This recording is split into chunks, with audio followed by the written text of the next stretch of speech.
Hello, Confirmandees. It's us, and do we have a treat for you?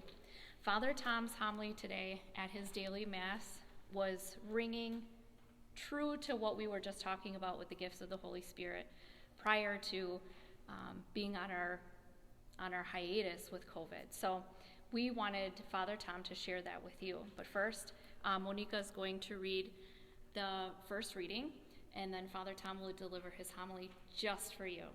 Okay. A reading from the Acts of the Apostles. In those days, some Jews from Antioch and Iconium arrived and won over the crowds. They stoned Paul and dragged him out of the city, supposing that he was dead. But when the disciples gathered around him, he got up and entered the city. On the following day, he left with Barnabas for Derbe.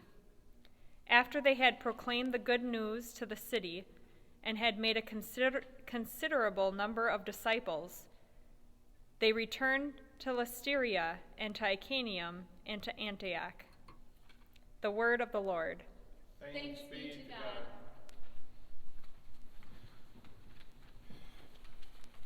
God. Hello, welcome to all of you.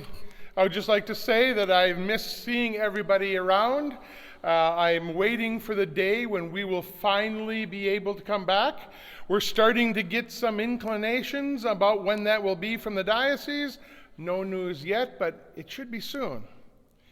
Our reading today was very special. We see Paul preaching the gospel, and as he preached, it said that a group of Jews from Antioch and Iconium arrived.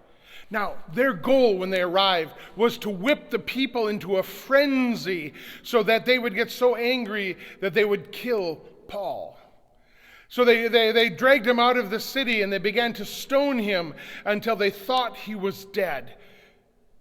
When they left, his disciples gathered around his body laying there, and all of a sudden he flinched, he moved, he slowly got back up. Now, I want you to get in your imagination what this would have looked like.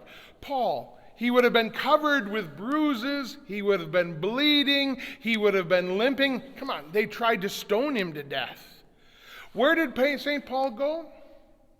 He didn't run and hide. He didn't go out into the woods. He didn't even go to the next town. He with all of those sores, limping and bruises, he walked back into the city, right where the people were.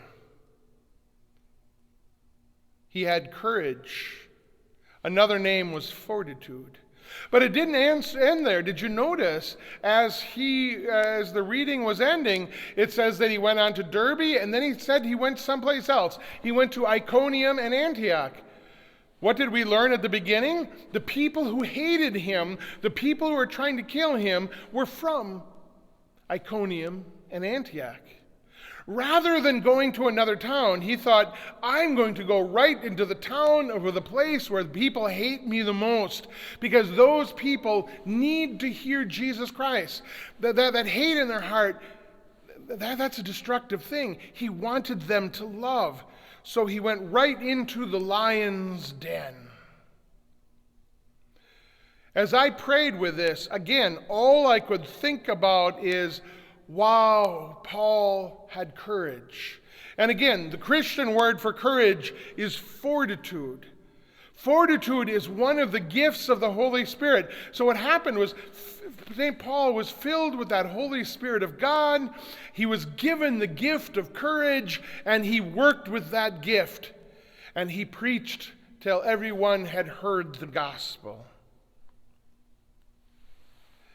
As I was reflecting on this, one of the things that we do not talk about much in our world today is courage. We don't talk about that virtue of fortitude, which is so important for us. We forget. We sometimes just give in to whatever the culture is doing, whatever our friends are doing, where we need to know what is correct. We need to know what is right, good, moral, and loving. Hold our head up high and say, yes, this is what God is calling me to do. This is what courage is all about.